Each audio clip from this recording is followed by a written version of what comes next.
آج کی یہ محفل سواد اعظم اہل سنت و جماعت کی عالمگیر تحریک سنی دعوت اسلامی کے زیر اہتمام ایک اصلاحی کوشش ہے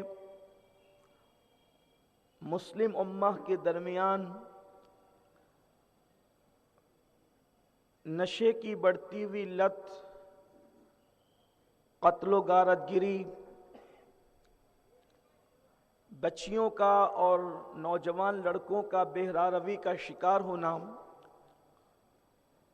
اس سے متعلق آج کا یہ نمائندہ اجلاس بڑے اہم مقاصد کے تحت منعقد کیا گیا ہے، اور میں شہر کے تمامی مسجد کے ائمہ کرام، علماء کرام، سماجی، سیاسی، مذہبی شخصیات اور بالخصوص آپ سب کا تہ دل سے شکریہ ادا کرتا ہوں کہ اس باب مقصد محفل کے انعقاد میں آپ لوگوں نے ہماری توقعات سے زیادہ بڑھ چڑھ کر حصہ لیا۔ اللہ آپ سب کو اس کا بہتر صلہ اور بہتر جزا عطا فرمائے۔ آئیے سورۃ المائدہ کی جس آیہ کریمہ کی تلاوت کی گئی ہے اس سے متعلق کچھ باتیں آپ کی خدمت میں پیش کرنے کی سعادت حاصل کی جاتی ہے۔ اس سے پہلے میری گزارش ہے کہ مہمان ہمارے آتے رہیں گے، آپ کی توجہ گفتگو کی طرف ہونی چاہیے تاکہ جس مقصد کے تحت آپ تشریف لائے ہیں آپ اس مقصد میں کامیاب ہو سکیں۔ آج کا پروگرام، اس کا عنوان آپ خود کئی دنوں سے سن بھی رہے تھے، دیکھ بھی رہے تھے، نشے کی تباہ کاریاں۔ نشے کی تباہ کاریاں کیا ہے، اس کو پیش کرنے سے پہلے میں آپ کے سامنے نشہ کب سے شروع ہوا ہے، نشہ کیا ہے، نشہ کیوں شروع ہوا ہے اور نشہ کیوں کیا جاتا ہے، اس کے متعلق ایک تاریخی معلومات آپ کی خدمت میں پیش کرنے کی سعادت حاصل کرنا چاہتا ہوں۔ اللہ تبارک و تعالیٰ نے زمین پر سب سے پہلے انسان حضرت آدم علیہ السلام کو جب ہندوستان کی سرزمین پر اتارا، یہ بھی تاریخ انسانیت ہے کہ دنیا کا سب سے پہلا انسان جو جنت سے زمین پر آیا تھا وہ ہمارے اسی پیارے ملک ہندوستان کی سرزمین پر آیا تھا، اور اس انسان کو دنیا حضرت آدم علیہ السلام کے نام سے جانتی ہے۔ حضرت آدم علیہ السلام زمین پر آئے، پھر آپ کی بیوی سے آپ کی ملاقات ہوئی، اور پھر آپ کے بچے اور آپ کی اولاد کثیر ہر دن جو ہے وہ زمین پر پھیلتی چلی گئی۔ اس وقت تک انسان نشہ نہیں کرتا۔ نشے کرنے کی دو وجوہات ہوتی ہیں۔ نشہ کی عام طور پر دو وجوہات زیادہ ہوتی ہے۔ نمبر ایک، خوف کی وجہ سے انسان نشہ کرتا ہے۔ خوف کا مطلب آنے والے کل کے حوالے سے انسان سوچتا ہے کہ کیا ہوگا، جس کو آپ ٹینشن بھی کہہ سکتے ہیں۔ خوف ایک انسان کے دماغ پر غالب رہتا ہے، اور دوسرا شوق اور تعیشات کی بنیاد پر، عیش و نشاط کی بنیاد پر انسان نشہ کرتا ہے۔ دو چیزیں ہیں، ایک ٹینشن ہے اور دوسرا انسان کی فارغ البالی یا فارغ الحالی ہے۔ دو وجوہات عام طور پر بیان کی جاتی ہے، اور بھی اس کے بعد اس کی مزید آپ شاخیں کر کے اس کو ڈیوائیڈ کر سکتے ہیں، لیکن بنیادی طور پر دو چیزیں ہیں۔ ایک خوف، کسی کو صحت کا خوف، کسی کو دولت کے زوال کا خوف، کسی کو صحت کے زوال کا خوف، کسی کو عزت کے زوال کا خوف. غرض کہ انسان جب خوف کا شکار ہوتا ہے تو پھر خوف کی وجہ سے وہ ٹینشن کا شکار ہوتا ہے. تو اس وقت لوگوں کو خوف کیا تھا؟ اس وقت لوگ، کسی کی عمر 500 سال تھی، کسی کی 700 سال تھی، کسی کی 800 سال تھی، کسی کی 1000 سال تھی. اتنی طویل عمر لوگ جیتے تھے، اس کے بعد بھی لوگ جینا چاہتے تھے. تو لوگوں کو ایک خوف تھا، ایک ٹینشن تھا. لوگ ایک چیز کے اندر مبتلا تھے کہ ایک دن مرنا ہے. تو یہ موت کا جو خوف اور ٹینشن تھا، اس ٹینشن کو بھلانے کے لیے آج سے کم و بیش 10,000 سال پہلے انسان نے شراب کو پہلی مرتبہ بنایا. کم و بیش اس میں تعداد سالوں کی کم زیادہ ہو سکتی ہے تحقیق کے مطابق. یہ میں آپ کے سامنے ایک تاریخی بات پیش کر رہا ہوں. کم و بیش 10,000 سال پہلے انسان نے شراب کشید کی، اور ایک دماغ پر، چونکہ شراب کو عربی زبان میں خمر کہتے ہیں، اردو میں اس کو شراب آپ کہہ لیتے ہیں. تو اس کو، خمر کو، شراب کو خمر اس لیے کہتے ہیں کہ یہ انسان کی عقل کو ڈھانپ لیتی ہے، انسان کی عقل کا احاطہ کر لیتی ہے، اور انسان کے سوچنے سمجھنے کی صلاحیتیں معوف ہو جاتی ہیں، اس تھوڑی دیر کے لیے معطل ہو جاتی ہے، رک جاتی ہے. اس لیے اس کو شراب کہتے ہیں. یہ عقل کو ڈھانپنے والی چیز ہے. تو انسان نے موت کے خوف کو بھلانے کے لیے کم و بیش 10,000 سال پہلے نشے کی بنیاد رکھی، اور لوگوں نے نشہ کرنا شروع کیا. پھر نشہ ہر دور میں آپ جانتے ہیں، ابتدا میں کسی چیز کی شروعات ہوتی ہے تو پھر وہ کسی اور مقصد کے تحت ہوتی ہے، پھر اس میں مزید جو ہے وہ بڑھوتری ہوتی ہے، پھر اس کے اندر مزید جو ہے وہ ترقی ہوتی جاتی ہے. ایسے ہی کچھ ہوا. جیسے جیسے حالات بدلتے گئے، ادوار بدلتے گئے، جو ہے وہ شراب کو مزید لوگوں نے پرموٹ کرنے کی کوشش کی. لیکن ایک بات آپ کو یہ بتانا چاہتا ہوں، ہر دور میں آوارہ لوگوں نے شراب کو پرموٹ کیا، ہر دور میں مذہب کے باغیوں نے شراب کو پرموٹ کیا، ہر دور میں مذہب کے خلاف لوگوں نے، جو لوگ لا مذہبیت والے تھے، انہوں نے شراب کو پرموٹ کیا. کسی بھی مذہب کے اندر شراب کو اچھا نہیں سمجھا گیا، چاہے ہندوؤں کا مذہب ہو، چاہے سکھوں کا مذہب ہو، چاہے عیسائیوں کا مذہب ہو، چاہے یہودیوں کا مذہب ہو، چاہے جو ہے وہ اور کوئی مذہب ہو، بلکہ مسلمانوں کا بھی مذہب، کوئی مذہب شراب کو اچھا نہیں سمجھتا. کسی مذہب نے شراب پینے کی اجازت نہیں دی. مثال کے طور پر اگر ہندوازم کو ہم دیکھتے ہیں، ہندو مذہب کی کتابیں پڑھتے ہیں، تو ویدوں کے اندر لکھا ہوا ہے ہندو مذہب میں سب سے زیادہ عزت اگر کسی جو ہے وہ قوم کو دی جاتی ہے، کسی برادری کو دی جاتی ہے، تو اس کو برہمن کہتے ہیں.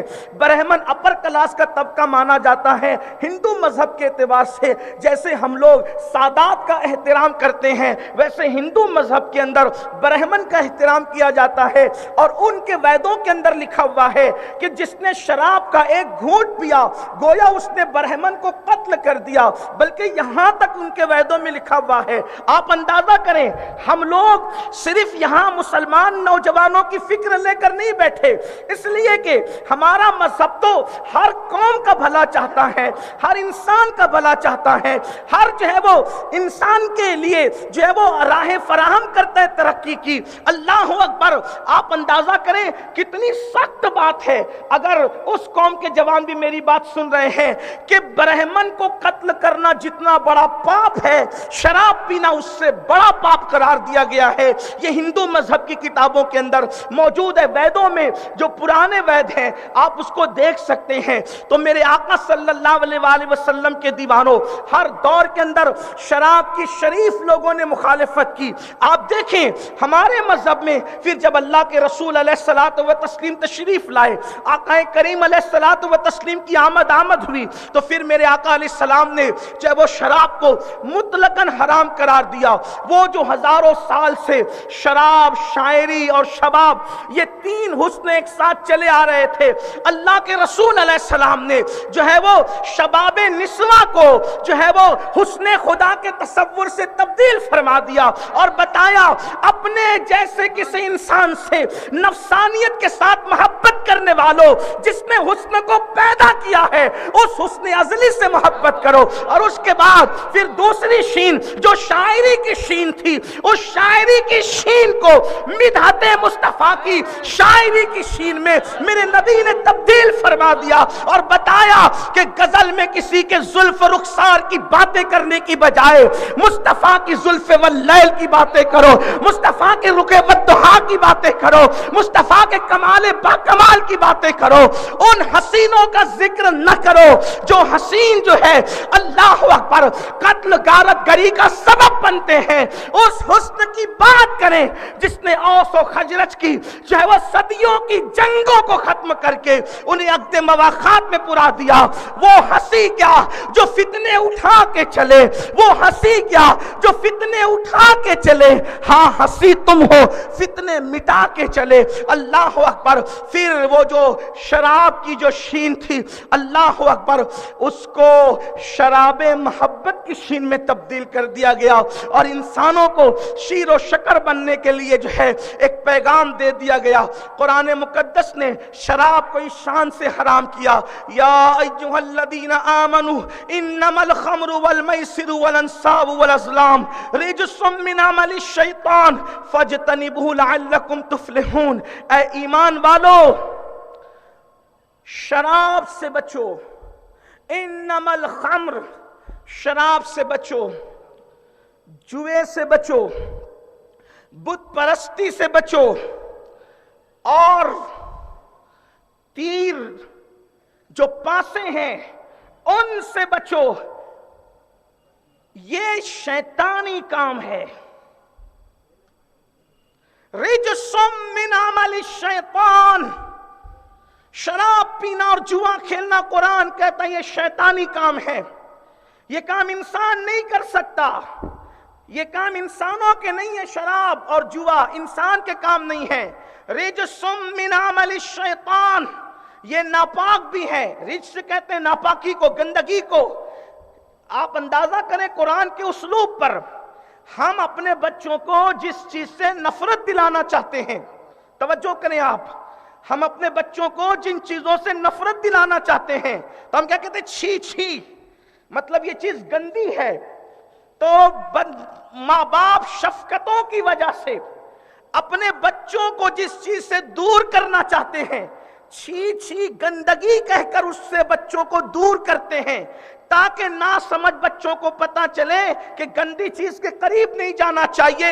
قربان جائیں اللہ اکبر وہ خالق کائنات جس نے شفقتوں کو اور محبتوں کو پیدا کیا ہے. جب جوے اور شراب کی بات آئی تو قدرت نے کہا رجس من عمل الشیطان, چھی یہ گندی چیز ہے جسے شراب اور جو ہے وہ جوا کہتے ہیں. اور پھر کہا فاجتنبوہ لعلکم تفلحون, اگر تم اس سے بچو گے اللہ تمہیں بڑی کامیابی عطا فرمائے گا. خدا نے شراب اور جوے سے بچنے والوں کے لیے کامیابی کا اعلان کیا ہے. قرآن تمہیں کامیاب کہہ رہا ہے اگر تم شراب اور نشے سے اور جوے سے بچو گے.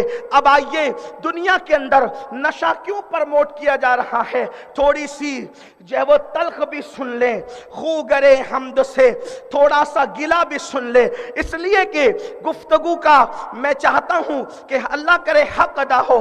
نشہ پرموٹ کیوں کیا جا رہا ہے؟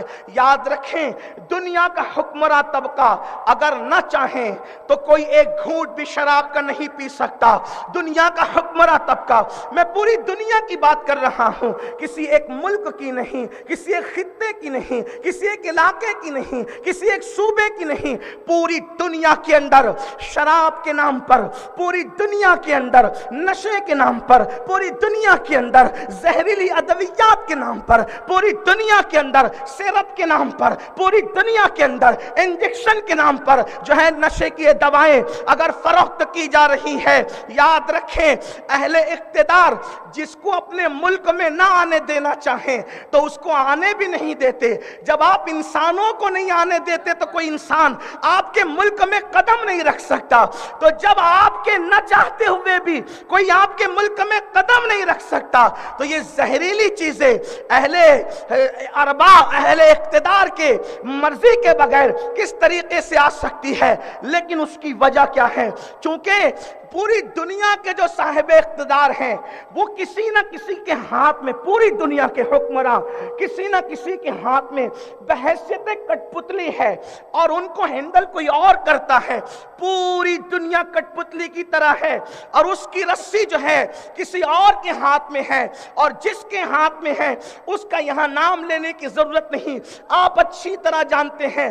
مٹھی بھر طبقہ ہے وہ جس نے ہمارے میڈیا پر، عالمی منڈیوں پر، لوگوں کے ذہنوں پر، لوگوں کے دماغ پر، لوگوں کے افکار پر، لوگوں کے نظریات پر، لوگوں کی تہذیب پر، لوگوں کے تمدن پر، لوگوں کے کلچر پر مکمل طور پہ قبضہ کر رکھا ہے۔ اللہ اکبر۔ اور وہ طبقہ تھرڈ ورلڈ وار کی طرف لوگوں کو لے جانا چاہتا ہے، تیسری عالمی جنگ کی طرف لے جانا چاہتا ہے۔ آپ اندازہ کریں اس طبقے کی نیت یہ ہے، توجہ کرنا، میں بہت قیمتی اور بڑی اہم بات بغیر کسی کی رعایت کیے ہوئے آپ کی خدمت میں پہنچا رہا ہوں، اس لیے کہ رسمی بات کر کے چلے جانے سے واہوائی تو ہو سکتی ہے لیکن مقصد پورا نہیں ہو سکتا۔ لیکن یہاں واہوائی کے لیے آپ کو نہیں بلایا گیا ہے، اس طرح کے اتنے تعداد میں سر، اس سے زیادہ روزانہ سر میں دیکھنے کا الحمدللہ عادی ہوں۔ مجھے پبلک کے دیکھنے سے کوئی خوشی نہیں ہوتی، اس لیے کہ لوگ جمع ہو جائیں کوئی خوشی کی بات نہیں، لوگ زیادہ جمع ہو مقصد پورا نہ ہو کوئی خوشی کی بات نہیں، چند لوگ جمع ہو مقصد پورا ہو جائیں، یہ امام حسین کا مزاج ہے۔ اس لیے کہ یزید نے 72,000 جمع کیے تھے اور وہ بے مقصد تھے، حسین نے، یزید نے 22,000 جمع کیے تھے اور ان کا کوئی مقصد نہیں تھا، لیکن حسین نے صرف 72 با مقصد جمع کر کے پوری دنیا کے اندر انقلاب کی ایسی روح پھونکی تھی کہ جب جب بھی انقلاب دنیا میں آئے گا وہ امام حسین کے کردار کا نتیجہ ہوگا۔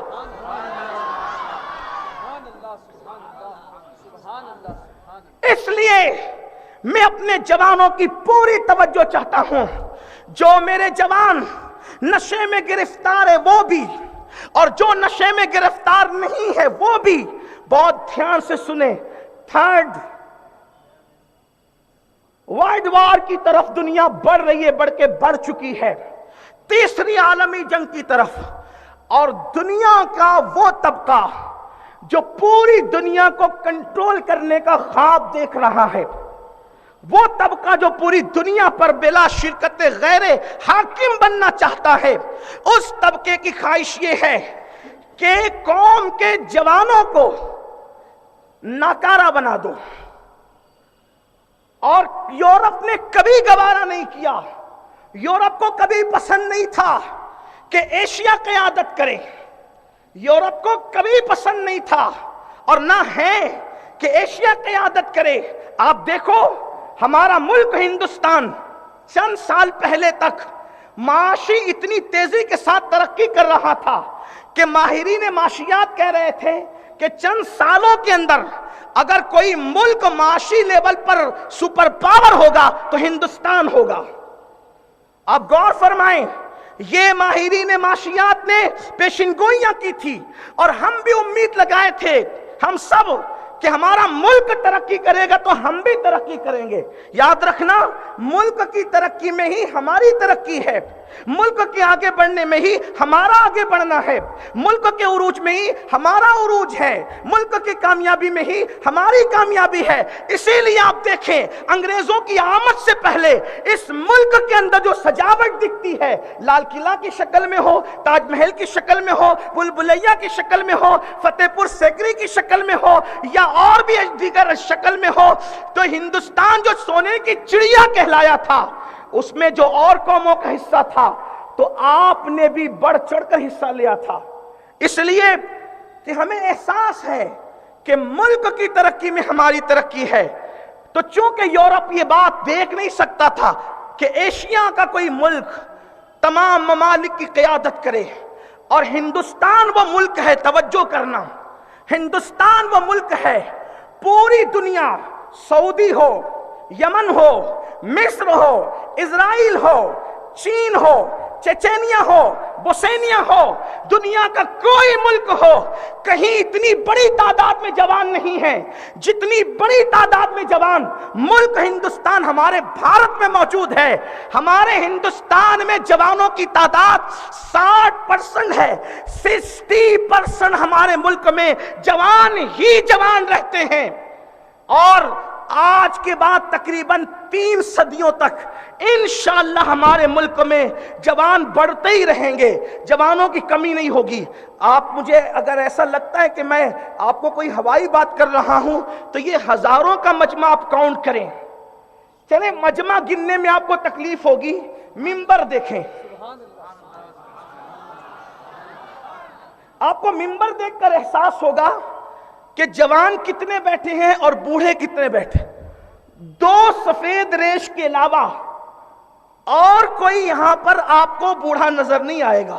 دیکھیں، اس کا مطلب یہ ہے کہ اگر 60 لوگوں میں 2 لوگ یہاں بوڑھے ہیں تو اکثریت جوانوں کی ہے۔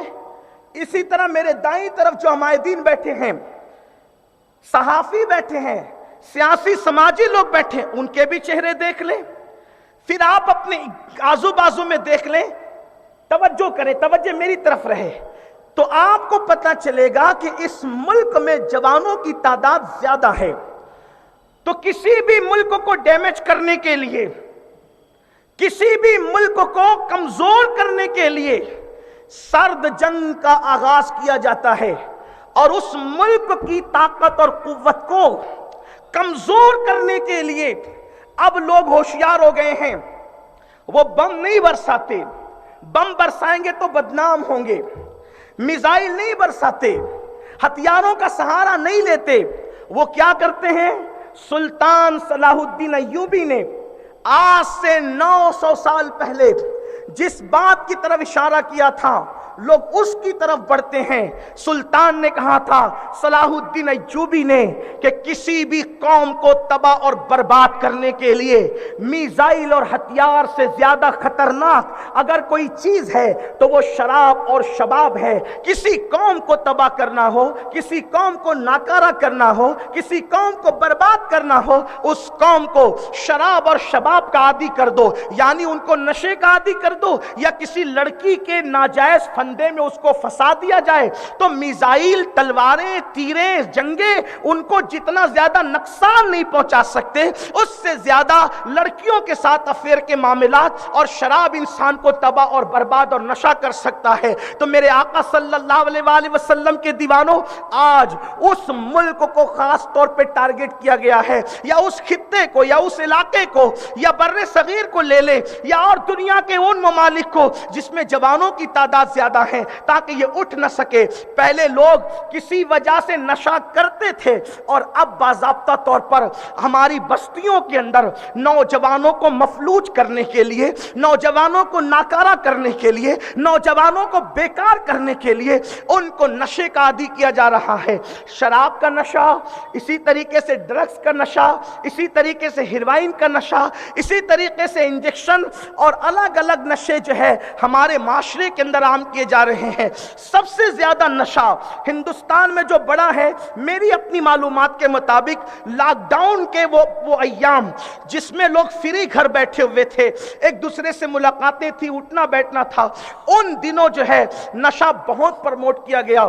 آپ کو حیرت ہوگی، لوگ اناج مانگ کر کھاتے تھے اور نشہ خرید کے لیتے تھے، موبائل کا ریچارج جو ہے خرید کے کرتے تھے۔ میں حیران تھا، یا اللہ، جس قوم کو لقمے کے لیے پیسے نہیں ہیں، وہ موبائل ریچارج کرنے کے لیے پیسے کہاں سے لا رہے ہیں، وہ نشہ خریدنے کے لیے پیسے کہاں سے لا رہے ہیں۔ اور باضابطہ ہمارے محلوں کے اندر، اللہ اکبر، وہ لوگ جنہیں انسانیت سے کوئی محبت نہیں ہے، جنہیں انسانیت سے کوئی پیار نہیں ہے، جنہیں انسانیت سے کوئی ہمدردی نہیں ہے، وہ درندے، بدترین ترین درندے جن کے لیے پیسہ ہی سب کچھ ہے، جن کے لیے دولت ہی سب کچھ ہے، جن کے لیے مال ہی سب کچھ ہے، کوئی بھنگ بیچ رہا ہے، کوئی چرس بیچ رہا ہے، کوئی گانجا بیچ رہا ہے، کوئی انجیکشن بیچ رہا ہے، کوئی نشیلی دوائیں بیچ رہا ہے، مالدار بننے کے چکر میں، شارٹ ٹائم میں کروڑ پتی بننے کے چکر میں، ایزی منی کے چکر میں، راتوں رات مالدار بننے کے چکر میں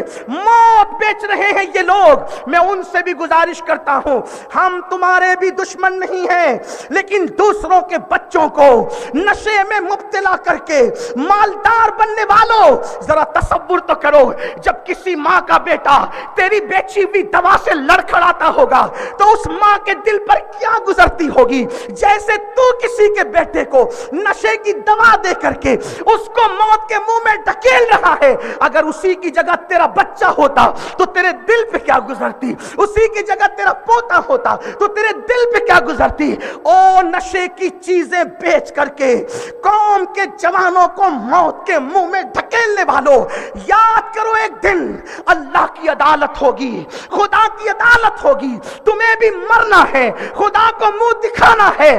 کس کی دولت قبر میں گئی؟ جو تمہاری دولت قبر میں جائے گی۔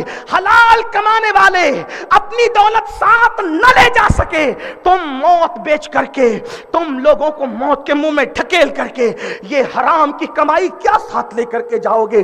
تم ساتھ نہیں لے جاؤ گے۔ ہمیں تم سے ہمدردی ہے، شراب بیچ کر دولت کمانے والوں، بھنگ بیچ کر دولت کمانے والوں، نشے کی دوائیں بیچ کر کے دولت کمانے والوں، جب اسی حرام جو ہے وہ روپیوں کے کفن میں تم کو لپیٹا جائے گا تو وہ کفن نہیں ہوگا بلکہ جہنم کی آگ ہوگی۔ اللہ اکبر۔ دوسروں کی خوشی چھیننے والوں، جو دوسروں کی خوشی چھینتا ہے، قدرت کبھی اس کو تبسم عطا نہیں کرتی، قدرت کبھی اس کو خوشیاں عطا نہیں کرتی۔ ارے نادان، تمہیں دولت ہی کمانا ہے، تم موت بیچ کر دولت کیوں کما رہے ہو؟ دولت تو لوگ ناچ کر بھی کما لیتے ہیں، دولت تو لوگ جسم بیچ کر بھی کما لیتے ہیں۔ اگر تمہیں دولت سے اتنا ہی پیار ہے تو سنو، انسان کی زندگی تو فٹ پاتھ پر بھی گزر جاتی ہے، لیکن تم اپنے حرام دولت کے اس روپیے سے نرم گدے تو خرید سکتے ہو، لیکن سکون کی نیند کبھی خرید نہیں سکتے۔ قوم کو بے چینی بیچنے والوں، اللہ تمہیں کبھی سکون نہیں دے گا۔ اگر اس طبقے تک میری بات پہنچ رہی ہے جو نشاور چیزیں ہمارے معاشرے میں بیچ رہے ہیں اور قوم کو موت کے منہ میں ڈھکیل رہے ہیں، خدا کے لیے توبہ کر لو، اب بھی موقع ہے، توبہ کر لو، اس لیے کہ روزی دینے کا وعدہ میرے اللہ نے کیا ہے، میرے رب نے کیا ہے۔ ارے پیٹ بھر روٹی تو اللہ کتے تک بھی پہنچا دیتا ہے، چڑیوں تک بھی پہنچا دیتا ہے۔ جس خدا نے ماں کے پیٹ میں ہمیں بھوکا نہیں رکھا، وہ خدا دنیا میں کیا بھوکا رکھے گا؟ لیکن موت کیوں بیچ رہے ہو؟ لوگوں کو تباہ کیوں کر رہے ہو؟ میری گزارش ہے، اللہ اکبر، اس طبقے سے اگر آواز پہنچ رہی ہے، علماء، مشائخ، مسجد کے امام آپ کے بھی دشمن نہیں ہیں۔ دشمن وہ نہیں ہوتا جو نشتر لگاتا ہے، نشتر جو لگاتا ہے وہ دشمن نہیں ہوتا۔ ہم آپ کی آخرت کی بھلے کی بات کر رہے ہیں، اور اگر ایسا طبقہ نہیں سدھرتا تو مالیگاؤں کے غیور مسلمانوں، ان علماء کی موجودگی میں ہم اپنی عزت و ذلت کی پرواہ کیے بغیر یہاں سے یہ اعلان کرتے ہیں کہ اگر یہ زہریلی دوائیں بیچنے والا طبقہ نہیں سدھرتا، آپ ان کا سوشل بائیکاٹ کریں، نہ ان کو شادیوں میں مدعو کریں، نہ ان کی شادیوں میں جائیں، نہ ان کو میت میں آنے دیں، نہ ان کی میتوں کو کاندھا دیں، نہ وہ بیمار پڑے تو دیکھنے جائیں، نہ وہ آئے تو انہیں بیٹھنے کے لیے کہیں۔ ان کو اتنا ذلیل کر دو معاشرے میں تاکہ ان کا سانس لینا دشوار ہو جائے۔ انشاءاللہ ہمارے شہر میں انقلاب آئے گا، اور اگر شہر کے لوگ ایسے ہی لائی لپیٹی کرتے رہے تو ایک دن وہ آئے گا۔ ابھی تو دوسروں کا بچہ نشہ کر رہا ہے، ابھی تو دوسرے کا پوتا نشہ کر رہا ہے، ابھی تو دوسرے کا داماد نشہ کر رہا ہے۔ اگر اس پہ روک نہیں لگا، دوسروں کے گھر کو جلتا دیکھنے والوں، جب پڑوس میں آگ لگتی ہے تو خود کے گھر میں آگ پہنچنے کو زیادہ وقت نہیں لگتا۔ اگر پڑوسی کا بچہ نشہ کر رہا ہے، ہوشیار ہو جاؤ، ہوش میں آ جاؤ، ہوش کے ناخن لے لو، اب بھی کھڑے ہو جاؤ نشے کے خلاف، پورا شہر کھڑے ہو جائے۔ اور میرا یہ ماننا ہے کہ اللہ نے گنبد و مینار کے میرے شہر مالیگاؤں میں اتنی غیرت پیدا کی ہے کہ جب یہ شہر کسی تحریک کو لے کر کے اٹھ کے کھڑا ہوا ہے تو پھر وہ تحریک ہمیشہ کے لیے کامیابی سے ہمکنار ہوئی۔ ہمیں یہ کام کرنا ہوگا۔ بالخصوص شہر کا سیاستداں طبقہ یہاں موجود ہے، میں ہاتھ جوڑ کر ان سے گزارش کرتا ہوں کہ اس سوشل بائیکاٹ میں وہ بھی ہمارا ساتھ دیں۔ شہر کا مذہبی طبقہ جو مسجد کے امام ہیں، ان کے یہاں نکاح پڑھانے نہ جائیں، ان کے یہاں جنازہ پڑھانے نہ جائیں۔ کیا ہوگا؟ جب ان کی میت سسکتی پڑی رہے گی تب لوگوں کو پتا چلے گا کہ مجرموں کا انجام کیا ہوتا ہے، مجرموں کے ساتھ سلوک کیا ہوتا ہے۔ یاد رکھنا، اسلام ہمدردی کا مذہب ہے، اسلام محبتوں کا مذہب ہے، لیکن اگر سدھارنے کے لیے کوئی باپ اپنے بچے کو تماچا مارے تو اس باپ کو ظالم نہیں کہتے، بلکہ تماچا تربیت کا حصہ ہے۔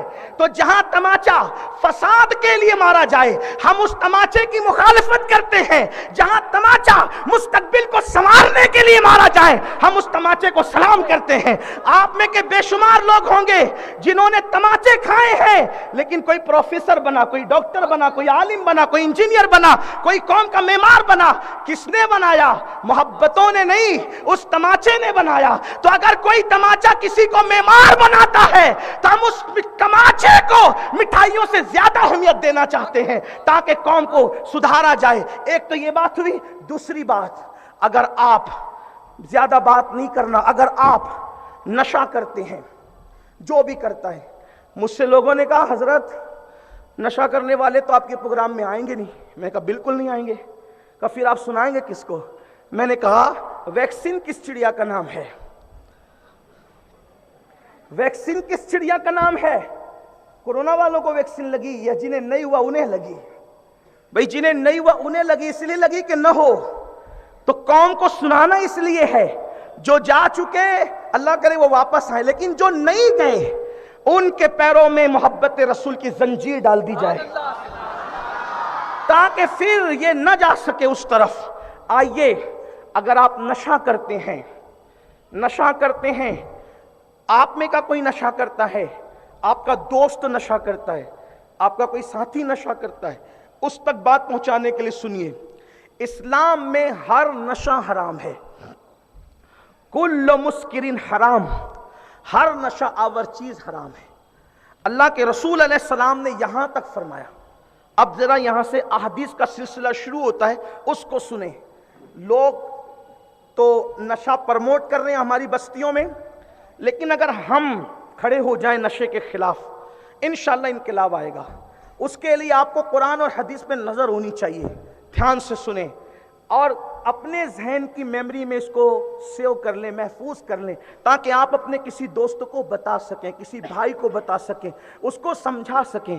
اللہ کے رسول علیہ السلام نے نشے سے صحابہ کرام کے دل میں اتنی نفرت پیدا کر دی تھی کہ جن پیالوں میں، جن جاموں میں شراب پی جاتی تھی، صحابہ کرام ان جاموں میں، ان پیالوں میں شربت اور دودھ بھی نہیں پیتے تھے، ان کو توڑ دیا تھا کہ اگر ہم اس میں دودھ اور شربت پیئیں گے تو پھر وہی پرانے دن لوگوں کو یاد آئیں گے۔ تو انہوں نے جن برتنوں سے وہ شراب پیتے تھے وہ برتن بھی حرام ہونے کے بعد توڑ دیا تھا۔ اندازہ فرمائیں، اللہ کے رسول علیہ السلام فرماتے ہیں کہ جس دسترخوان پر شراب ہو، اگر کوئی بندہ، کیا تاکید کے ساتھ بات کی اللہ کے رسول علیہ السلام نے، اللہ کے رسول صلی اللہ علیہ وآلہ وسلم فرماتے ہیں کہ اگر کوئی اللہ اور یوم آخرت پر ایمان رکھتا ہو، یعنی اگر تم مسلمان ہو، کلمہ پڑھے ہو لا الہ الا اللہ محمد الرسول اللہ، اگر تم نے کلمہ پڑھا ہے، اللہ اور یوم آخرت پہ تم ایمان رکھتے ہو، تو اللہ کے رسول علیہ السلام نے فرمایا جس دسترخوان پہ شراب رکھی ہو تم اس دسترخوان پر کبھی مت بیٹھنا. یعنی تم شراب نہیں پی رہے ہو، شراب تم نہیں پی رہے ہو، دوسرے لوگ پی رہے ہیں، تمہارے دسترخوان والے، بازو والے، ایک ٹیبل سجائے کھانے کا، کچھ لوگ شراب پی رہے ہیں، آپ نہیں پی رہے ہیں. اللہ کے رسول علیہ السلام نے فرمایا اگر ایمان تیرے دل میں موجود ہے، اگر تو اللہ رسول پر ایمان لایا ہے تو جس دسترخوان پہ شراب موجود ہو تو نے وہ شراب نہیں پینا. اس کے بعد اللہ کے رسول علیہ الصلوۃ والتسلیم جو ہے، اللہ اکبر، شرابیوں کا انجام بیان کرتے ہیں، شرابیوں کا حال بیان کرتے ہیں. اللہ کے پیارے محبوب مصطفیٰ جان رحمت صلی اللہ تعالی علیہ وآلہ وصحبہ وبارک وسلم ارشاد فرماتے ہیں کہ جب شرابی قیامت کے دن اللہ کی بارگاہ میں حاضر ہوں گے، اس لیے کہ بحیثیت مسلمان ہمارا عقیدہ یہ ہے کہ مرنے کے بعد ہم اٹھائے جائیں گے، ہمیں اپنی قبروں سے اٹھایا جائے گا، اللہ کی عدالت میں پیش ہوں گے. یہ وہ تصور آخرت ہے جو ہر انسان کو اللہ کا ڈر پیدا کرتا ہے، اللہ کا خوف پیدا کرتا ہے، اللہ کی خشیت پیدا کرتا ہے. یاد رکھنا دنیا کے اندر پاپ کر کے تم یوں ہی چھوٹ نہیں جاؤ گے، دنیا کے اندر جرائم کر کے یوں ہی تم آزاد نہیں کر دیے جاؤ گے. قرآن کہتا ہے اَيَحْسَبُ الْإِنسَانُ أَن يُتْرَكَ سُدًى، کیا انسان یہ تصور کرتا ہے اللہ اس کو حساب لیے بغیر چھوڑ دے گا؟ نہیں نہیں. فَمَن يَعْمَلْ مِثْقَالَ ذَرَّةٍ خَيْرًا يَرَهُ وَمَن يَعْمَلْ مِثْقَالَ ذَرَّةٍ شَرًّا يَرَهُ. ایک ذرے کے برابر اگر تم نے نیکی کی ہوگی اللہ وہ بھی دکھائے گا، ایک ذرے کے برابر تم نے پاپ اور بدی کی ہوگی اللہ تمہیں وہ بھی دکھائے گا. سن لو، رات کی تاریکیوں میں نشہ کرنے والوں، نرم نرم گدوں پہ لیٹ کر گندی فلمیں دیکھنے والوں، گندی فلموں کے اندر ڈوبنے والوں، لوگوں کا پیسہ لے کر ہڑپ کر جانے والوں، سود کے دھندے کرنے والوں، عورتوں پر پاپ کی نظر ڈالنے والوں، دن کان کھول کر کے سن لو، خدا کی عدالت ہوگی. اللہ کے رسول علیہ السلام سے پوچھا گیا فَمَن يَعْمَلْ مِثْقَالَ ذَرَّةٍ خَيْرًا يَرَهُ وَمَن يَعْمَلْ مِثْقَالَ ذَرَّةٍ شَرًّا يَرَهُ. کیا مطلب ہے اس کا؟ ذرے برابر نیکی کی ہوگی وہ بھی اللہ دکھائے گا، ذرے برابر بدی کی ہوگی اللہ وہ بھی دکھائے گا. میرے آقا نے فرمایا اگر تم نے کسی پڑوسی کی دیوار کھرچی ہوگی، تصور آخرت دیکھیں، قیامت کا دن دیکھیں، یہ نہیں کلمہ پڑھ کے صرف جنت میں چلے جاؤ گے. اللہ کے رسول فرما رہے غیب دا نبی صلی اللہ علیہ وآلہ وسلم، تم نے اپنے پڑوسی کی دیوار کھرچی ہوگی تو تمہارے ناخن میں جو مٹی آئے گی، مٹی، وہ مٹی تم نے اس کی دیوار سے کیوں نکالی تھی، اس مٹی کا بھی اللہ تم سے حساب لے گا. جب پڑوسی کے دیوار کی مٹی کا بھی اللہ حساب لے گا تو جو لوگ قرضہ لے کر ہڑپ کر جا رہے ہیں، جو لوگ سود کے دھندے کر رہے ہیں، جو پڑوسی کی عورتوں پر پاپ کی نظر ڈال رہے ہیں، کہاں مٹی کا خرچنا، کہاں کسی کی بہن بیٹی پہ گندی نظر ڈالنا، وہ کیا جواب دے گے خدا کی عدالت میں؟ اور یاد رکھنا حساب آپ کو ڈائریکٹ اللہ کو دینا ہے. اَيَحْسَبُ الْإِنسَانُ أَن يُتْرَكَ سُدًى. مالک یوم الدین ایک مقام پہ فرمایا سورۃ الفاتحہ میں اللہ تم سے حساب لے گا، خدا کی عدالت میں کھڑے رہو گے. مجھے تو یہاں پر ایک بات کرنی ہے، حیرت ہوتی ہے. حضرت عیسیٰ جیسے پیغمبر سے اللہ پورے قیامت میں صرف ایک سوال کرے گا. عیسیٰ پیغمبر سے اللہ ایک سوال کرے گا، صرف ایک سوال. تھوڑا دھیان سے سننا. ایک سوال، اے عیسیٰ کیا آپ نے اپنی قوم سے یہ کہا تھا کہ آپ خدا کے بیٹے ہیں، اللہ کے نبی نہیں ہیں، خدا کے بیٹے ہیں؟ حدیث پاک میں آتا ہے کہ جب اللہ پاک حضرت عیسیٰ سے ایک سوال کرے گا، وہ بھی ان کی برات کے لیے، عیسائیوں کے لگائے ہوئے الزام کے خاتمے اور برات کے لیے اللہ تعالیٰ جب پوچھے گا کہ اے عیسیٰ کیا تم نے قوم کو یہ کہا تھا کہ تم خدا کے بیٹے ہو؟ ایک سوال، صرف ایک سوال. تو وہ معصوم پیغمبر جو کنواری بطول سے پیدا ہوئے، اللہ کے اس سوال سے اتنا ڈر آپ پر طاری ہو جائے گا کہ آپ کے ہر بال سے خون کے فوارے پھوٹیں گے کہ اللہ نے مجھ سے ایک سوال کر لیا. معصوم پیغمبر سے خدا ایک سوال کرے، وہ بھی اظہار برات کے لیے، تو ان پر خدا کا خوف اتنا طاری ہوگا ان کے ہر بال سے خون کی پھواریں نکلے گی۔ میں آپ سے پوچھتا ہوں، معصوم سے وہ سوال کر لے، بے گناہ سے سوال کر لے، بے خطا سے سوال کر لے تو ان کے بال سے خون کی پھواریں نکلے۔ آپ سے پوچھتا ہوں، زنا کرنے والوں جب اللہ کی عدالت میں کھڑے رہو گے تو منہ کیا دکھاؤ گے؟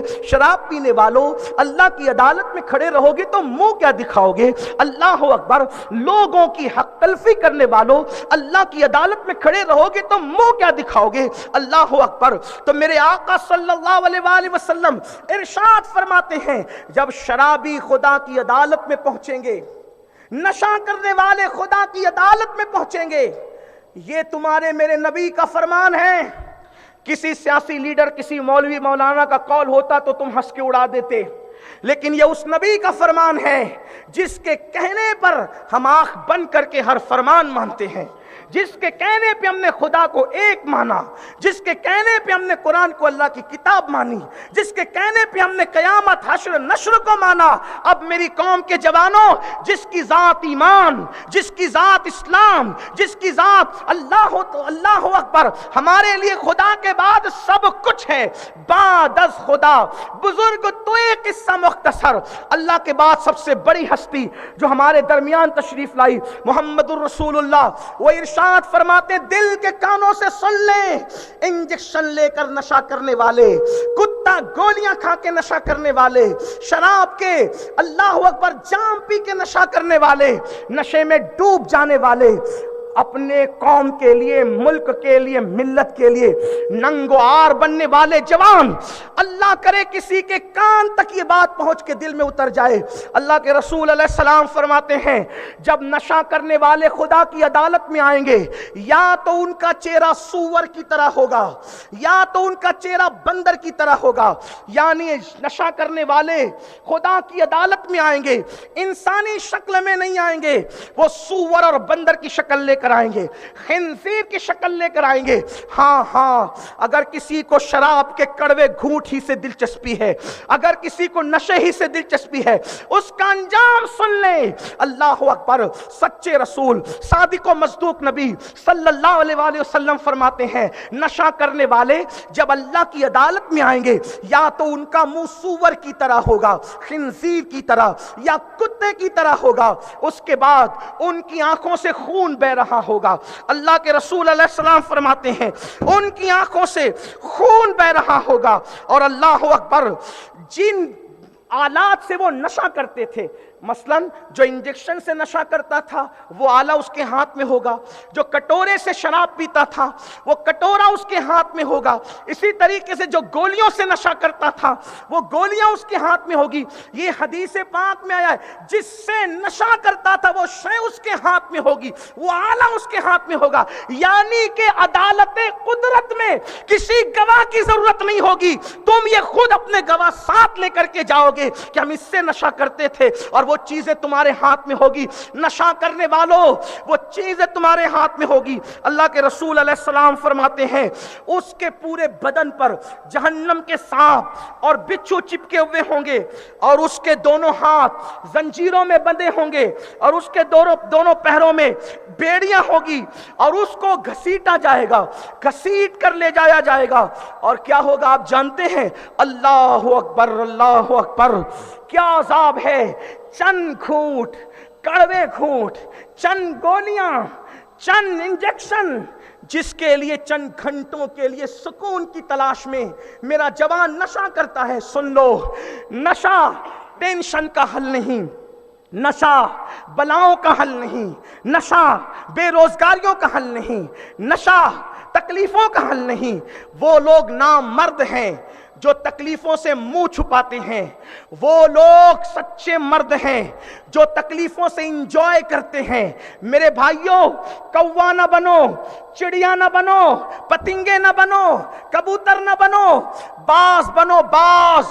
تو شاہی ہے، پرواز ہے کام تیرا، تیرے واسطے آسماں اور بھی ہے۔ ڈاکٹر اقبال لاہور کا قلندر مسلم جوانوں کو جو ہے وہ تشبیہ دیتا ہے باز سے۔ باز کیا ہے؟ باز پرندوں کا سردار ہے۔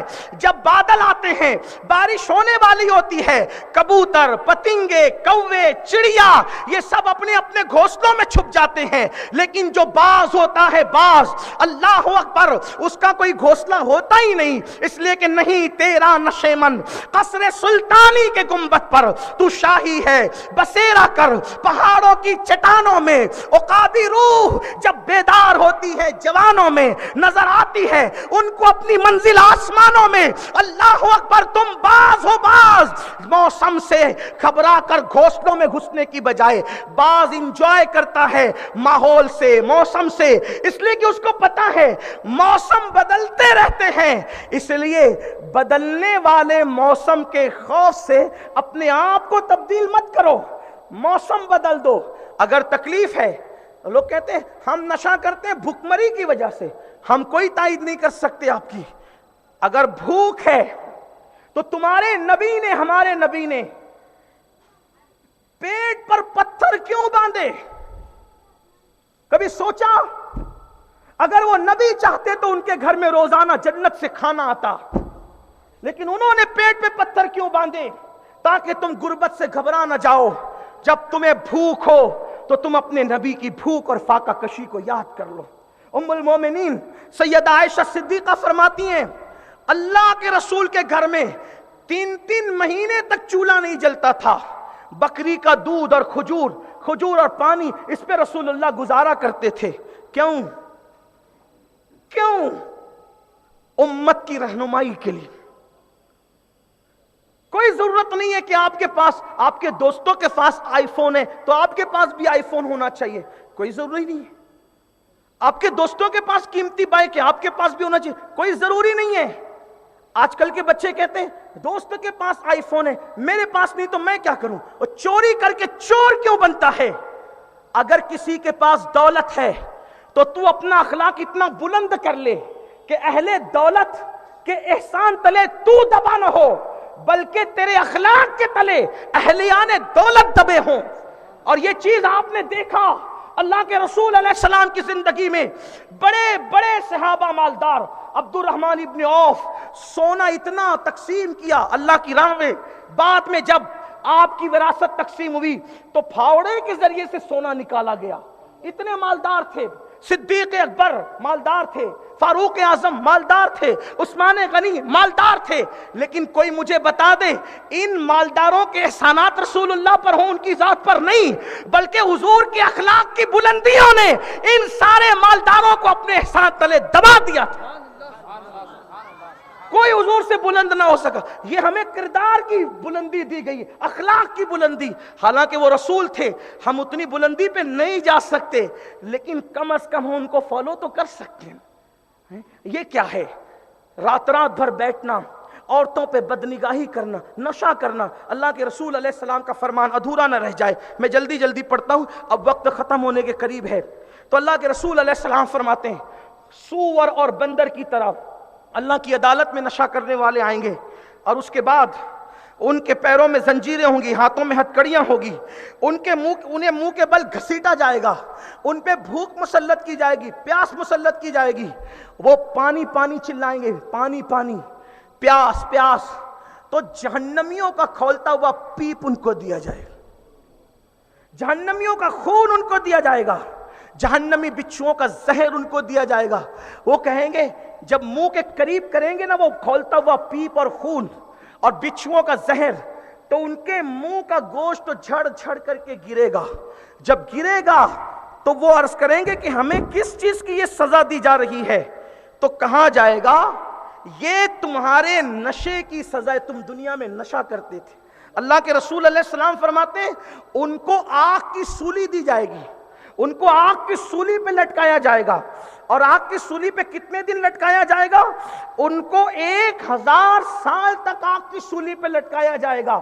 نشہ کرنے والوں کو ان کے بدن سے، ان کی قبر سے مردار کی بدبو آ رہی ہوگی، ان کے پیروں میں آگ کی جوتیاں ہوگی، ان کی قبر جہنم کے گڑھوں میں سے گڑھا ہوگی۔ اللہ کے رسول علیہ السلام فرماتے ہیں اور نشے کرنے والوں کی قبریں فرعون اور حامان کے ساتھ کر دی جائے گی۔ جو لوگ نشہ کرتے ہیں ان کی قبریں فرعون اور حامان کے ساتھ کی جائے گی۔ اور آج حدیث مبارکہ کا اختتامی پہلو، اس کے بعد خلاصہ کلام اور بات مکمل۔ پھر آئیے، اب اگر کوئی نشہ کرے ہمیں کیا کرنا ہے؟ نمبر 1،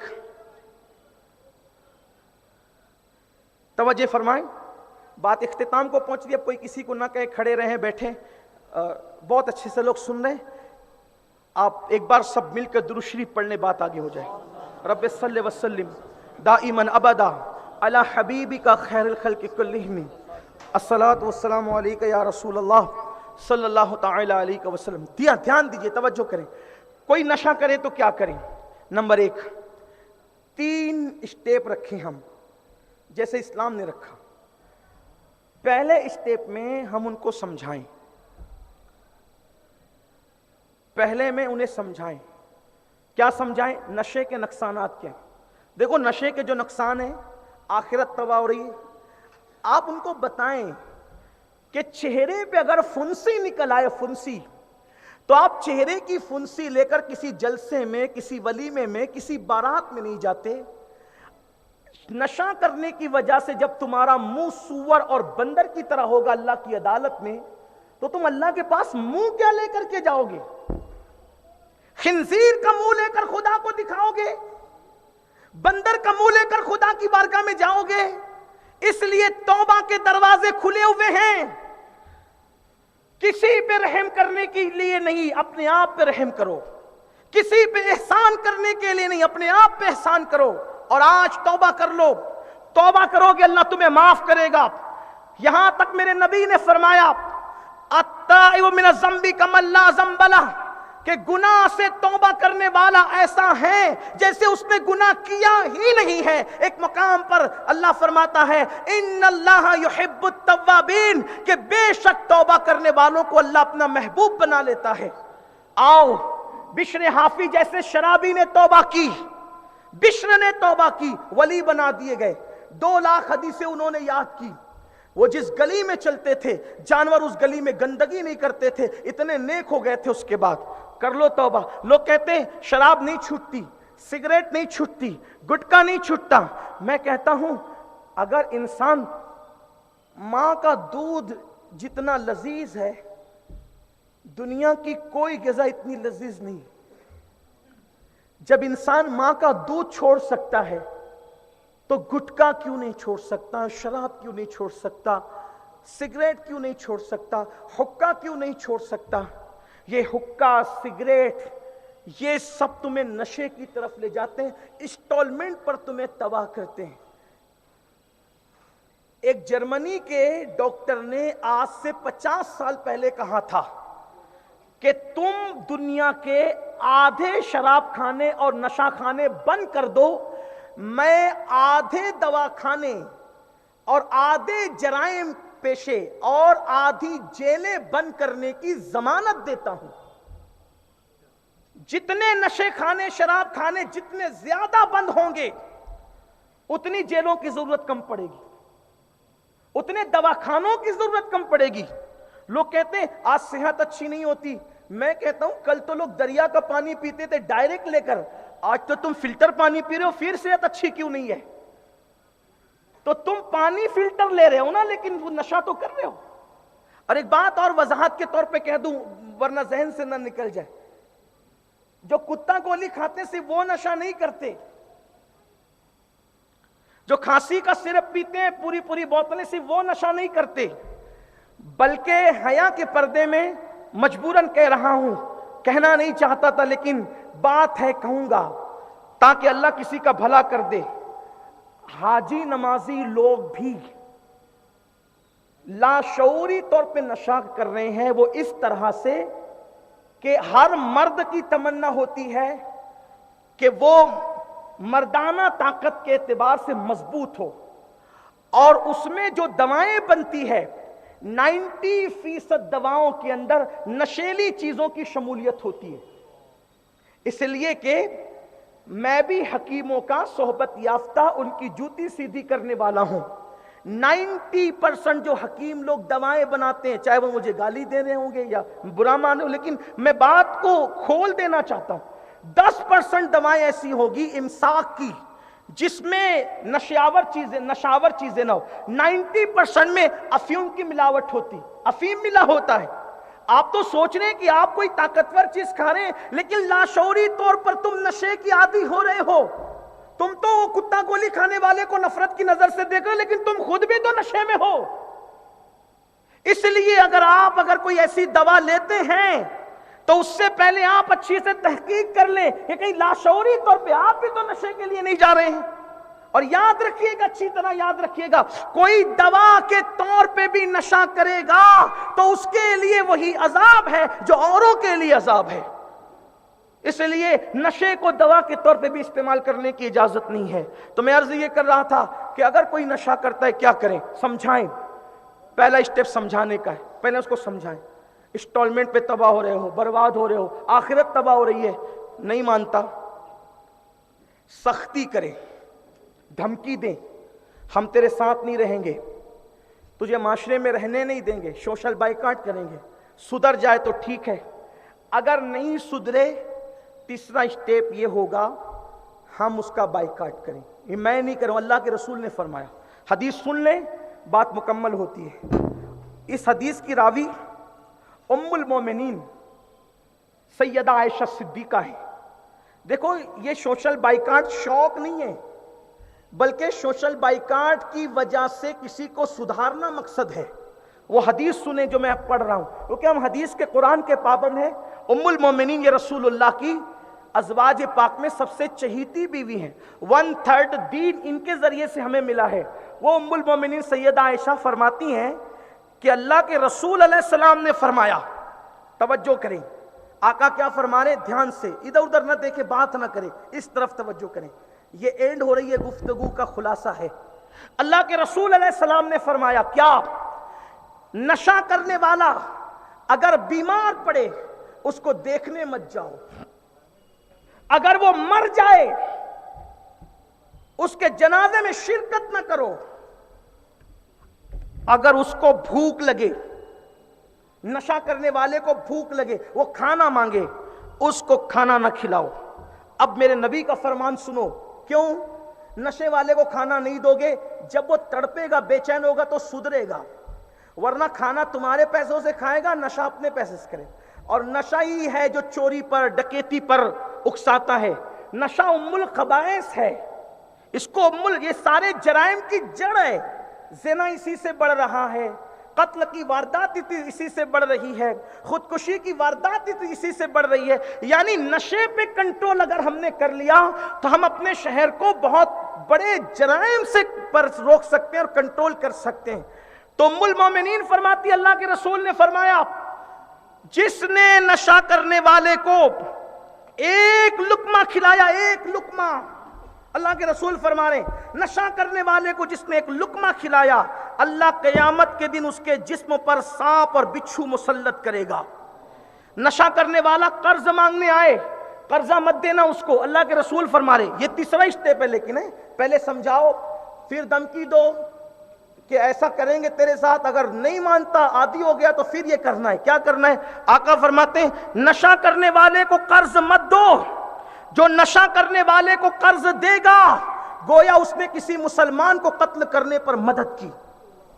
یعنی کسی مسلمان کو قتل کرنے پہ مدد کرنے کا جو جرم ہے وہی نشہ کرنے والے کو قرض دینے کا جرم ہے۔ اس کو قرضہ نہیں دینا آپ نے، اگر اس کو کوئی حاجت ہو اس کی حاجت پوری نہ کرو۔ اللہ کے رسول علیہ السلام فرماتے ہیں، جس نے نشہ کرنے والے کی حاجت پوری کی گویا اس نے اسلام کو ڈھانے میں مدد کی۔ اور پھر فرمایا، جب نشہ کرنے والا تمہاری محفل میں آئے اور تمہیں پتا ہو کہ یہ نشہ کرتا ہے، اس کو بیٹھنے مت دو، اس کو عزت سے نہ بٹھاؤ، اس کے لیے جگہ مت کشادہ کرو، اس کو مت بیٹھنے دو، بلکہ یہاں تک فرمایا، جو لوگ نشہ کرنے والوں کی صحبت میں دنیا میں بیٹھیں گے اللہ تبارک و تعالیٰ ان پر لعنت نازل فرمائے گا۔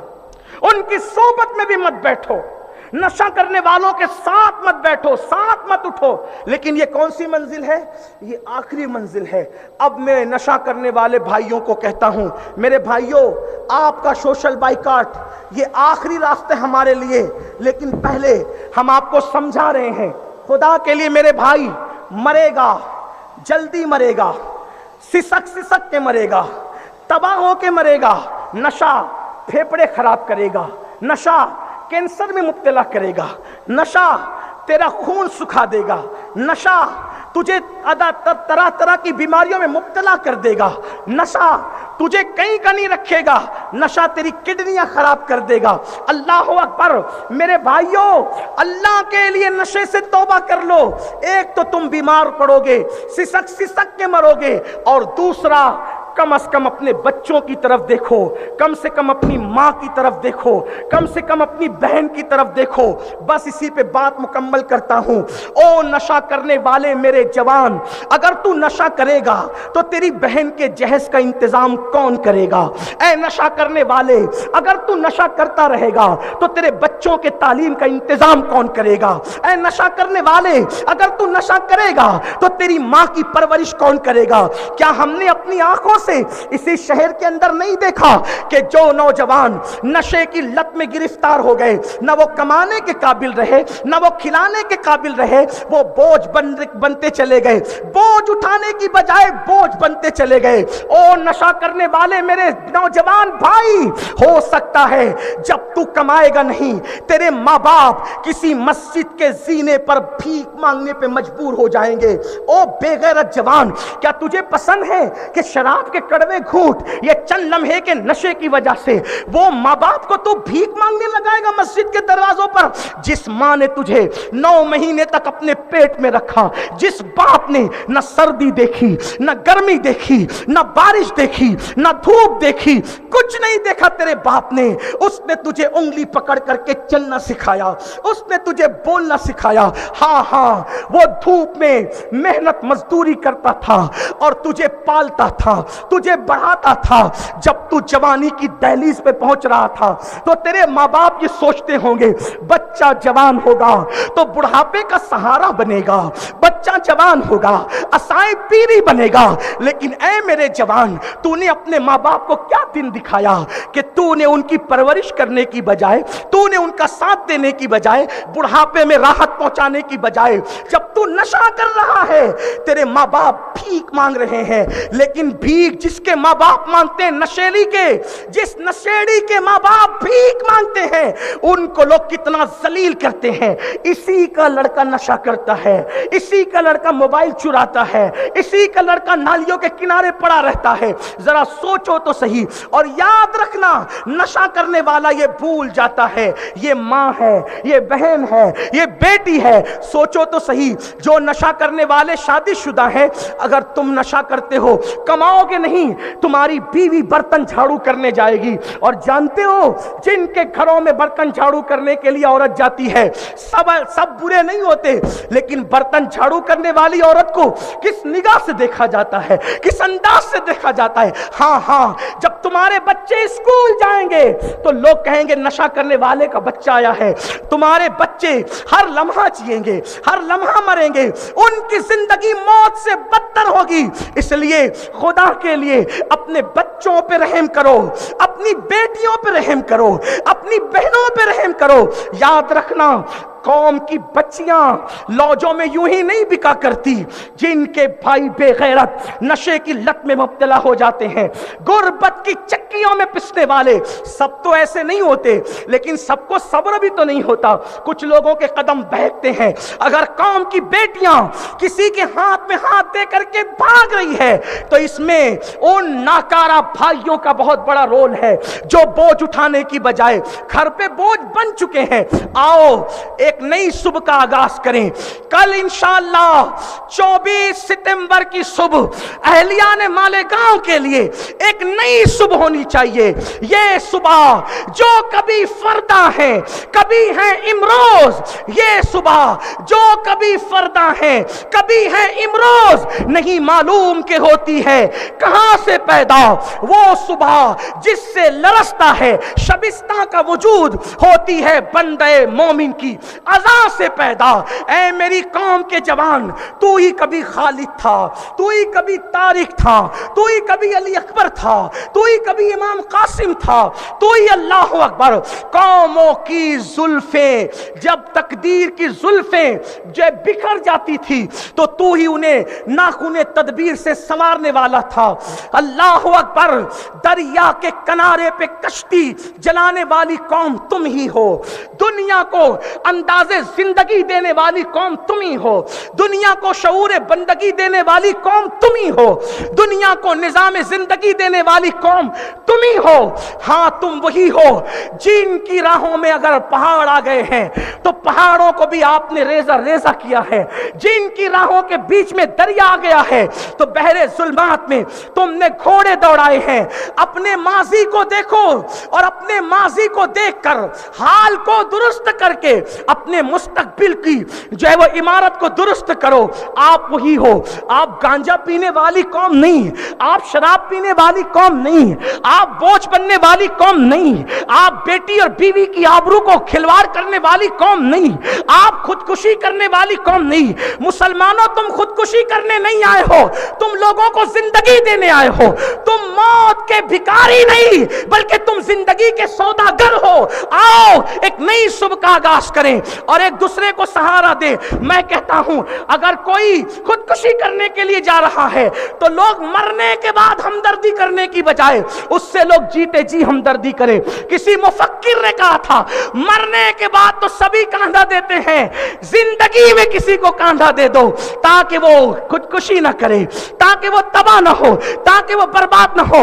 آؤ ہم وہ قوم ہے دی اذانیں کبھی یورپ کے کلیساؤں میں اور افریقہ کے تپتے ہوئے صحراؤں میں. دشت تو دشت ہے، دریا بھی نہ چھوڑے ہم نے، بحر ظلمات میں دوڑا دیے گھوڑے ہم نے. آؤ اپنے ماضی کو دیکھو، مستقبل کو بہتر کرو. گانے نہیں سننا، گندی فلمیں نہیں دیکھنا، عورتوں پہ پاپ کی نظر نہیں ڈالنا. ایک سچے مسلمان کیسے سے زندگی گزاریں. آپ کہتے ہیں مولانا ٹینشن بہت ہے. میں کہتا ہوں ٹینشن کا علاج جتنا خوبصورت اسلام نے دیا ہے اس سے بہتر کسی کے پاس نہیں ہے. قرآن کہتا ہے الا بذکر اللہ تطمئن القلوب، آگاہ ہو جاؤ، اللہ کے ذکر سے دلوں کو سکون ملتا ہے. جب ٹینشن ہو جائے وضو کر لیا کرو، اللہ کا ذکر کیا کرو، درود شریف پڑھا کرو، سب ٹینشن دور ہو جائیں گے. اور ایک بات، کتنی بڑی مصیبت آئے یاد رکھنا، کتنی بڑی مصیبت آئے ایک بات ہمیشہ سوچنا، مصیبت بڑی نہیں ہے، اللہ بڑا ہے. کوئی مصیبت بڑی نہیں ہے، مصیبت بڑی نہیں، اللہ بڑا ہے. اپنے کام اللہ کو سونپ دو، اس پہ بھروسہ کرو، اس پہ توکل کرو. جو آدم کو بن ماں باپ کے پیدا کر سکتا ہے وہ ہماری مشکلیں دور نہیں کر سکتا. جو خیبر کا قلعہ کسی کو ایک ہاتھ سے دروازہ اکھاڑنے کی طاقت دے سکتا ہے، اور وہ کسی کون ہے؟ وہی خاتم الولایت ہمارا مولا علی ہے، جس نے 40 من کے دروازے کو اپنے دوسرے ہاتھ سے اکھاڑ کر کے ڈھال بنایا اور دنیا کو بتا دیا اگر اللہ نہ چاہے تو آدمی تنکا نہیں ہٹا سکتا، اور اگر خدا چاہے تو علی 40 من کا دروازہ اکیلے اکھاڑ کر کے اس کو ڈھال بنا سکتا ہے. مصیبت بڑی نہیں ہے، اللہ بڑا ہے، اس پہ اپنا بھروسہ رکھو، اسے کام سونپو. ایک غالب نے کہا تھا، بہت خوبصورت بات کہی تھی. وہ غالب کہتے ہیں کہ رنج سے خوگر ہوا، رنج سے خوگر ہوا، رنج سے خوگر ہوا تو گھٹ جاتا ہے غم. مشکلیں مجھ پر پڑی اتنی کہ آساں ہو گئی. رنج سے خوگر ہوا تو مٹ جاتا ہے غم، مشکلیں مجھ پر پڑی اتنی کہ آساں ہو گئی. اور اقبال کہتے ہیں چلا جاتا ہوں ہنستا کھیلتا موجے حوادث سے، چلا جاتا ہوں ہنستا کھیلتا موجے حوادث سے. اگر آسانیاں ہو زندگی دشوار ہو جائے اور نشے من پر نشے من اس قدر تعمیر کرتا جا کہ بجلی گرتے گرتے آپ خود بیزار ہو جائے. اپنا نشے من اتنا مضبوط بنا لو کہ بجلیاں گرتی رہے اور خود بیزار ہو جائے لیکن آپ کا نشے من کوئی جلا نہ سکے. اس لیے کہ جس کے نشے من پر خدا و رسول کی مدد ہوگی اس کو کون جلا سکتا ہے, اس کو کون رسوا کر سکتا ہے. اور میرے نبی نے فرمایا لا تحزن ان اللہ معنا, غم نہ کر اللہ ہمارے ساتھ ہے. اگر تو کلمہ پڑھ رہا ہے تو نبی کہنے اللہ ہمارے ساتھ ہے. روزی کا ٹینشن ہو چنا بیچ لو, روزی کا ٹینشن ہو چھوٹا موٹا کام کر لو. دیکھو محنت کرنے میں مت شرماؤ. جب ہمارے نبی شام کی منڈی میں کھڑے ہو کر سامان بیچ سکتے ہیں تو ہمیں مالیگاؤں کے بازار میں کھڑے ہو کے سبزی بیچنے میں کون سی شرم ہے. چور مت بنو, تاجر بنو, بوجھ مت بنو, بوجھ اٹھانے والے بنو. ہمارے یہاں تو نفل نماز سے افضل روزی کمانا ہے. آج کل کچھ لوگ سمجھتے ہیں کہ بس مسجد میں پڑے ہی رہو یہی ہے دین. نہیں, فاروق اعظم نے اپنے دور میں دیکھا ایک جوان مسجد میں پڑا رہتا تھا. اس سے پوچھا تو مسجد میں پڑا رہتا ہے تیرا گھر کیسے چلتا ہے؟ کیونکہ مسجد تو پڑے رہنے کی جگہ نہیں ہے نا. قوموا للہ قانتین, مسجد تو کھڑے رہنے کی جگہ ہے. قرآن کرے قوموا للہ قانتین, ادب کے ساتھ کھڑے ہو جاؤ عبادت کے لیے. مسجد پڑے رہنے کی نہیں کھڑے رہنے کی جگہ ہے, اور وہ بھی ادب کے ساتھ. تو فاروق اعظم نے پوچھا کہ تو مسجد میں پڑا رہتا ہے تیرے گھر کا کام کاج کیسے چلتا ہے؟ اس نے کہا میرا بھائی سب کچھ کرتا ہے. تو تیرا بھائی کیا کرتا ہے؟ کہا وہ بس نماز پڑھنے آتا ہے, فرض و واجب پڑھ کے چلا جاتا ہے, کام کرتا ہے, اور میں رات دن مسجد میں عبادت کرتا ہوں. تو فرمایا تجھ سے بہتر تیرا بھائی ہے, تجھ سے بہتر تیرا بھائی ہے, کیونکہ تو بوجھ ہے اور وہ بوجھ اٹھانے والا ہے. بوجھ مت بنو. میں بس بات ختم کرنے لگا تھا, ایک بات کہتا ہوں. آپ کہتے ہو نا لوگ ہمیں مار رہے ہیں, لوگ ہمیں کاٹ رہے ہیں, لوگ ہمیں ظلم کر رہے ہیں, زیادتی کر رہے ہیں. میں نے کہا جو قوم بوجھ بنتی ہے وہ ماری جاتی ہے. بوجھ مت بنو, ضرورت بنو. لوگوں پہ بوجھ کسی پہ بھی, نہ گھر والوں پہ, نہ بھائیوں پہ, نہ بچوں پہ بوجھ مت بنو, سب کی ضرورت بنو. بوجھ مارا ہی جاتا ہے اور ضرورت پالی جاتی ہے. اس کو دو جملوں میں بس سمجھ لو, بات سمجھ میں آئے گی. گھر جا کے سوچنا اس پر. دیکھو مکھی دو قسم کی ہوتی ہے, ایک محلے کی مکھی, ایک شہد کی مکھی. ٹھیک, محلے کی مکھی کو آپ مارتے ہیں کیوں؟ تمہارے کھانے پہ بیٹھتی ہے, کھا لیتی ہے, مٹھائی پہ بیٹھتی ہے, گندا کر دیتی ہے, بیماری پھیلاتی. یہ ہے محلے کی مکھی, ماری جا رہی ہے, بہت ماری جا رہی ہے. اور ایک ہے شہد کی مکھی, وہ فارم بنا کر پالی جا رہی ہے.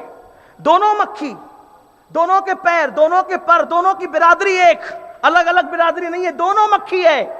بلکہ یہ محلے کی مکھی تو بڑی بھولی بھالی ہے, کاٹتی نہیں ہے. شہد کی مکھی تو دہشت گرد ہے, ایسا ڈنک مارتی ہے کہ ڈنک چھوڑ کے جاتی ہے.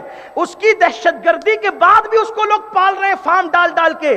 تو ہم نے پوچھا لوگوں یہ بھولی بھالی کو مارتے ہو, اس دہشت گرد کو پالتے ہو؟ تو لوگ بتائیں گے یہ ہم پہ بوجھ ہے, وہ ہماری ضرورت ہے, کیونکہ یہ ہمارا کھا جاتی ہے اور وہ ہمیں کھلاتی ہے. مطلب شہد کی مکھی ہمیں شہد فراہم کرتی ہے. تو لوگوں کا کھانے والے مت بنو, لوگوں کو کھلانے والے بنو, لوگوں پہ بوجھ مت بنو, لوگوں کا بوجھ اٹھانے والے بنو. ضرورت بن جاؤ لوگوں کی. شہد کی مکھی اور اس مکھی میں فرق کیا ہے؟ یہ جو محلے کی مکھی ہے گندگی پہ بیٹھتی ہے, شہد کی مکھی گندگی پہ نہیں پھولوں پہ بیٹھتی ہے, پھلوں پہ بیٹھتی ہے. پتا چلا گناہ کی گندگی پہ بیٹھنا بند کر دو اور نیکی کے پھل اور پھولوں پہ بیٹھنا شروع کر دو, لوگ تمہارے محتاج ہو جائیں گے. آئیے کل کی صبح کا آغاز کریں. جو لوگ تو توبہ کریں, استغفار کریں, اور آج سے پہلے کوئی گناہ ہوا اللہ سے معافی مانگے. اور ہمارے یہاں تو معافی مانگنے کا طریقہ آسان ہے, استغفار پڑھیں, کلمہ شریف پڑھیں, گناہوں سے ایسے پاک ہو جاتے ہیں جیسے ابھی ماں کے پیٹ سے پیدا ہوئے. اس لیے توبہ کریں, استغفار کریں, اور چند اعلانات ہیں وہ سن لیں. آج یہ تحریک جو شروع ہوئی نشے کے خلاف, یہ بند نہیں ہوگی. اور صرف نشے کے خلاف نہیں, خودکشی کے خلاف, لڑکیوں کو بھگانے کے خلاف, وغیرہ وغیرہ. ہم نے اس کے لیے ایک پلان بنایا ہے سنی دعوت اسلامی نے. نمبر 1, روزانہ سنی دعوت اسلامی کے مرکز جامع مسجد یا رسول اللہ میں عشاء کے بعد 1 گھنٹے کے لیے ہمارے ساتھی جن کو اللہ تعالیٰ نے بڑا شعور اور بڑی صلاحیت دی، وہ نشہ کرنے والے جوانوں کی کونسلنگ کریں گے۔ اگر کوئی نشہ کرتا ہے، میں نہیں مانتا، آپ اس کو مرکز لے آئیں۔ روزانہ عشاء کے بعد 1 گھنٹے کی محفل ہوگی، ہر ایک بندے کو ہمارا ایک بندہ اکیلے سمجھائے گا، سب کے ساتھ نہیں، تاکہ پردہ بھی رہے۔ ہم کسی کو بے پردہ نہیں کرنا چاہتے۔ حدیث پاک ہے، جب تک تم اپنے بھائیوں کا پردہ کرتے رہو گے اللہ تمہارے وہ پردے ڈالے گا۔ تو اکیلے اکیلے بٹھا کے ہم سمجھائیں گے، کاؤنسلنگ کا سلسلہ چلتا رہے گا۔ کچھ لوگ تو ایسے کہ سمجھانے سے مان جائیں گے، کچھ اتنے نشے کے عادی ہوں گے جو لوگ سمجھانے سے نہیں وہ چھوڑ سکیں گے، ان کے لیے علاج کی ضرورت ہوگی، دواؤں کی۔ انشاءاللہ ان کا علاج بھی سنی دعوت اسلامی کروانے کی ذمہ داری لیتی ہے۔ علاج اور معالجے کا سلسلہ چلتا رہے گا، اور ساتھ ہی ساتھ جیسے 15 دن سے ہر دن چوراہے پر، نکڑ پر ہمارے مبلغین اور علماء پہنچ کر سفید امامے پر درس دے رہے تھے، جوانوں کو سمجھا رہے تھے، کل سے یہ سلسلہ پھر جاری رہے گا، یعنی یہ سلسلہ بند نہیں ہوگا، اور انشاءاللہ تعالی یہ سلسلہ چلے گا۔ اب ہمیں ایک اور اہم بات آپ کی طرف سے چاہیے۔ دیکھیے، محلے سے اگر جرائم کا خاتمہ کرنا ہے تو ہمیں ہر محلے میں کچھ سنجیدہ پڑھے لکھے نوجوان چاہیے۔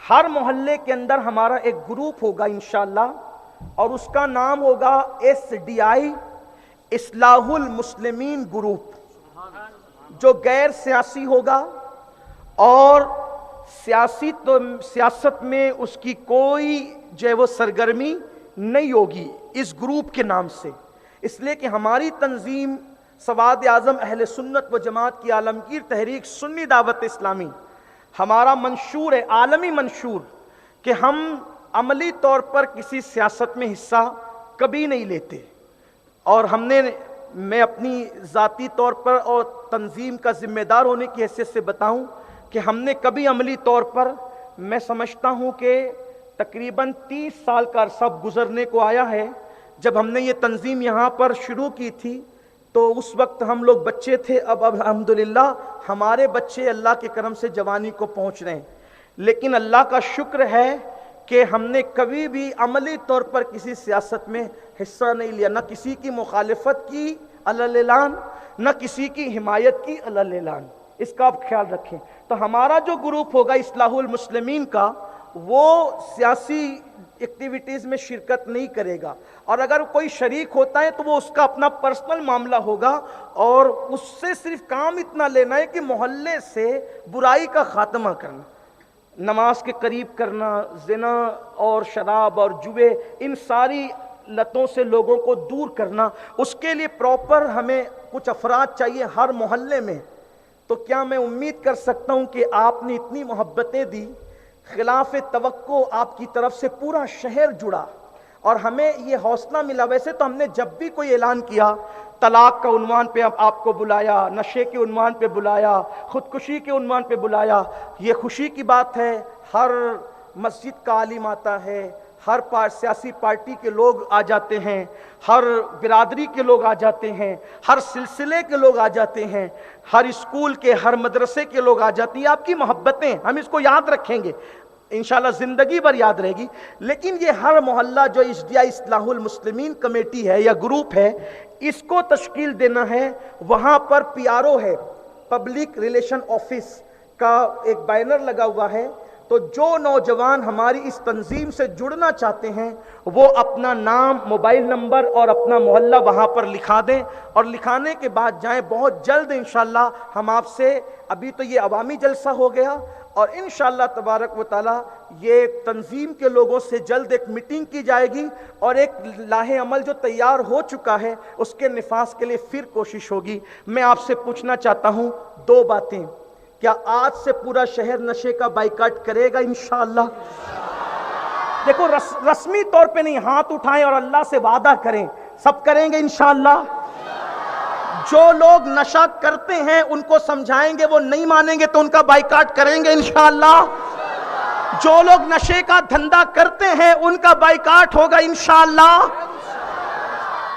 آخری میں یہ گزارش ہے کہ ہمارے شہر میں جب نشاور چیزیں پکڑی جاتی ہے تو اس کے جانچ کا آفس ڈرگز وغیرہ کا ہمارے شہر میں نہیں ہے. پولیس انتظامیہ نے ہمارا بڑا تعاون کیا، بڑی محبتیں دی ہمیشہ کی طرح. اب بھی ہم شہر کے ایس پی صاحب اور ذمہ داروں سے گزارش کرتے ہیں کہ جانچ کا آفس، جیسے کہ سارے آفیسز ہمارے یہاں پر موجود ہیں، تو وہ آفس بھی ہمارے یہاں پر ہونا چاہیے.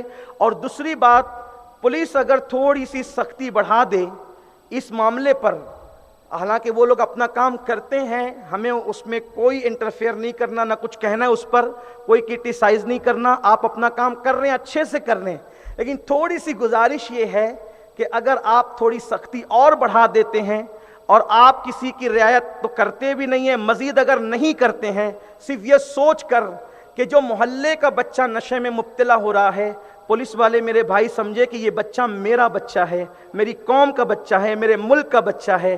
یہی ہو سکتا ہے، نشہ کر کے یہ قوم کو تباہ بھی کر سکتا ہے، اور نشے سے بچ کر یہ اپنے زمانے کا اشفاق اللہ خان بھی بن سکتا ہے، ایسا بھی ہو سکتا ہے. تو امید ہے ہمارے پولیس آفیسر اس پر توجہ کریں گے اور سختی سے کام لیں گے، رعایت نہیں کریں گے انشاءاللہ. جیسا کہ وہ نہیں کر رہے ہیں رعایت، آگے بھی وہ نہیں کریں گے، مزید سخت کر دیں گے. اللہ تعالیٰ اس محفل کو قبول کرے.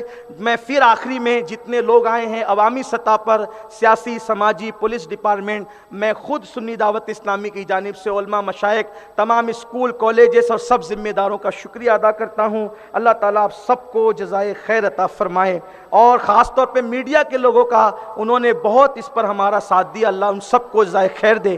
ابھی آپ نہ جائیں، ابھی 2 شعر صلاۃ السلام کی آپ پڑھ لیں، نبی پاک کی بارگاہ میں، نبی رحمت کی بارگاہ میں سلام کی نظر پیش کر لیں، کیونکہ اگر ایک بار بھی انہوں نے جواب دیا تو ہمارا آپ کا بیڑا پار ہو جائے گا. ایک بار سلام یا نبی.